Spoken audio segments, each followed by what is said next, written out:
एक बाप का फैसला। क्या बताऊं मम्मी, आजकल तो बासी कड़ी में भी उबाल आया हुआ है। जब से पापा जी रिटायर हुए हैं, दोनों लोग फिल्मी हीरो हीरोइन की तरह दिन भर अपने बगीचे में ही झूले पर विराजमान रहते हैं। न अपने बालों की सफेदी का लिहाज है, न बहू बराबरी कर रहे हैं। ठीक है माँ, मैं आपसे बाद में बात करती हूँ। शायद सासू माँ आ रही हैं। सासू माँ ने बहू की बातें कमरे के बाहर सुन ली थी। सासू माँ बहू सोनम को चाय देने के पश्चात पतिदेव अशोक जी के लिए चाय ले जाने लगीं।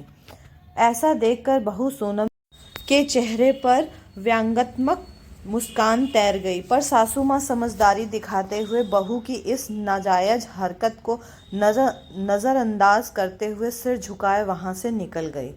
पति के रिटायर होने के बाद कुछ दिन से उनकी यही दिनचर्या हो गई थी। आजकल सासू माँ प्रभा जी अपने पतिदेव अशोक जी को उनकी इच्छानुसार अच्छे से तैयार होकर अपने घर के सबसे खूबसूरत हिस्से में अपने पतिदेव के साथ झूले पर बैठकर उनको कंपनी देती थीं। प्रभा जी ने सारी उम्र तो उनकी बच्चों के लिए लगा दी थी। कोठी नुमा घर अशोक और प्रभा का जीवन भर का सपना था, जो उन्होंने बड़ी मेहनत से साकार किया था। ऐसे मनमोहक वातावरण में वहां पर लगा झूला मन को असीम शांति प्रदान करता। पहले वह और अशोक इस मनमोहक जगह में कम समय के लिए ही बैठ पाते थे। प्रभा अनमनी होती तो अशोक बड़े जिंदादिल शब्दों से कहते, पार्टनर रिटायरमेंट के बाद दोनों इसी झूले पर साथ बैठेंगे और खाना भी साथ में ही खाएंगे। आपकी हर शिकायत हम दूर कर देंगे। फिलहाल हमें बच्चों के लिए जीना है। बच्चों के करियर पर बहुत कुछ बलिदान करना पड़ा। खैर अब बेटा अच्छी नौकरी में था और बेटी भी अपने घर की हो चुकी थी। रिटायरमेंट के बाद घर में थोड़ी रौनक रहने लगी थी। अशोक जी को भी घर में रहना अच्छा लग रहा था।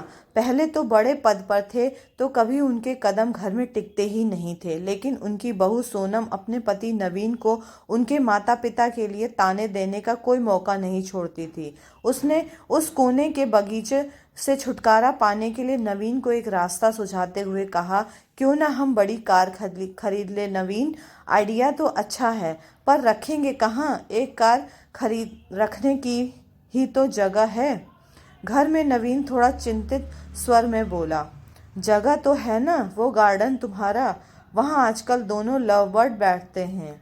सोनम व्यंग्यात्मक स्वर में बोली, थोड़ी तमीज से बात करो। नवीन क्रोध में बोला, लेकिन फिर भी सोनम ने अपने पति को पापा जी से बात करने में मन बना लिया। अगले दिन नवीन कुछ कार की तस्वीरें के साथ शाम को अपने पिता के पास गया और बोला, पापा मैं और सोनम एक बड़ी गाड़ी खरीदना चाहते हैं। पर बेटा, एक बड़ी गाड़ी तो घर में पहले से ही है, फिर उस नई गाड़ी को रखेंगे कहाँ? अशोक जी ने प्रश्न किया। ये जो बगीचा है ना, यहीं गैराज बनवा लेंगे। वैसे भी सोनम से तो इसकी देखभाल होने से रही, और मम्मी कब तक देखभाल करेंगी? इन पेड़ों को कटवाना ही ठीक रहेगा। वैसे भी ये सब जड़ें मजबूत कर घर की दीवारें कमजोर कर रही हैं। यह सुनकर प्रभा तो वहीं कुर्सी पर सीना पकड़कर बैठ गई। अशोक जी ने क्रोध को काबू करते हुए बोला, मुझे तुम्हारी माँ से भी बात करके थोड़ा सोचने का मौका दो। क्या पापा, मम्मी से क्या पूछना? वैसे भी इस जगह का इस्तेमाल भी क्या है? नवीन थोड़ा चिड़चिड़ा कर बोला, आप दोनों दिन भर इसी जगह बगैर कुछ सोचे समझे चार लोगों का लिहाज किए बगैर साथ में बैठे रहते हैं।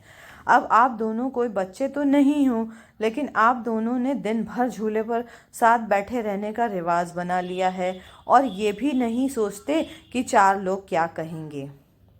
इस उम्र में मम्मी के साथ बैठने की बजाय आप अपनी उम्र के लोगों में उठा बैठी करेंगे तो वो ज़्यादा अच्छा लगेगा, न कि ये सब। और वह दनदनाते हुए अंदर चला गया। अंदर सोनम की बड़बड़ाहट भी जारी थी। अशोक जी कड़वी सच्चाई का एहसास कर रहे थे, पर आज की बात से तो उनके साथ प्रभा जी भी सन्न रह गईं। अपने बेटे के मुंह में ऐसी बात सुनकर दोनों का दिल भर आया था और टूट भी चुका था। रिटायरमेंट को अभी कुछ ही समय हुआ था, थोड़ा सुकून से गुजरा था। पहले की जिंदगी तो भागम भाग में ही निकल गई थी, बच्चों के लिए सुख साधन जुटाने में। अशोक जी आज पूरी तरह ऊहापोह में लगे रहे। कुछ सोचते रहे, कुछ समझते रहे और कुछ योजना बनाते रहे। लेकिन सुबह जब वे उठे तब बड़े शांत और प्रसन्न थे। वे रसोई घर में गए और खुद चाय बनाई। कमरे में आकर पहला कप प्रभा को उठाकर पकड़ाया और दूसरा खुद पीने लगे। आपने क्या सोचा? प्रभा से रोआंसे से लफ्ज़े में पूछा। मैं सब ठीक कर दूंगा, बस तुम धीरज रखो, अशोक बोले। पर हद से ज्यादा निराश प्रभा उस दिन पौधे से पानी देने में भी न निकली और न ही किसी से कोई बात की। दिन भर सब सामान्य रहा, लेकिन शाम को अपने घर के बाहर टू लेट का बोर्ड टंगा देख नवीन ने भौचक्के स्वर में अशोक से प्रश्न किया, पापा, माना कि घर बड़ा है, पर ये टू लेट का बोर्ड किस लिए? अगले महीने मेरे स्टाफ के मिस्टर गुप्ता रिटायर हो रहे हैं, तो वो इसी घर में रहेंगे, उन्होंने शांतिपूर्ण तरीके से उत्तर दिया। हैरान नवीन बोला, पर कहाँ? तुम्हारे पोषण में, अशोक जी ने सामान्य स्वर में उत्तर दिया। नवीन का स्वर अब हकलाने लगा था। और हम लोग तुम्हें इस लायक बना दिया है, 2-3 महीने में कोई फ्लैट देखकर ले लेना और कंपनी के फ्लैट में रह लेना अपनी उम्र के लोगों के साथ। अशोक एक एक शब्द चबाते हुए बोल रहे थे। हम दोनों भी अपनी उम्र के लोगों में बैठे उठेंगे। तुम्हारी माँ की सारी उम्र सबका लिहाज करने में निकल गई, कभी बुजुर्ग तो कभी बच्चे। अब लिहाज की सीख तुम सबने लेना बाकी रह गई थी। पापा, मेरा वो मतलब नहीं था, नवीन सिर झुकाकर बोला। नहीं बेटा, तुम्हारी पीढ़ी ने हमें भी प्रैक्टिकल बनने का सबक दे दिया। जब हम तुम दोनों को साथ देखकर खुश हो सकते हो, तो तुम लोगों को हम दोनों से दिक्कत क्यों है? इस मकान को घर तुम्हारी माँ ने बनाया, ये पेड़ और उनके फूल तुम्हारे लिए मांगी गई न जाने कितनी मनौतियों के साक्षी हैं। तो यह अनोखा कोना छीनने का अधिकार मैं किसी को नहीं दूंगा। पापा, आप तो सीरियस हो गए। नवीन के स्वर में अब नम्र हो चले थे। ना बेटा, तुम्हारी माँ ने जाने कितने कष्ट सहकर, कितने त्याग करके मेरा साथ दिया।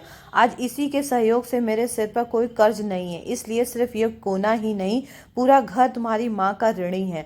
घर तुम दोनों से पहले उसका है, क्योंकि जीभ पहले आती है न कि दांत। जब मंदिर में ईश्वर जोड़े में अच्छा लगता है, तो माँ बाप साथ में बुरे क्यों लगते हैं? जिंदगी हमें भी तो एक ही बार मिली है, इसलिए हम इसे अपने हिसाब से एंजॉय करना चाहते हैं।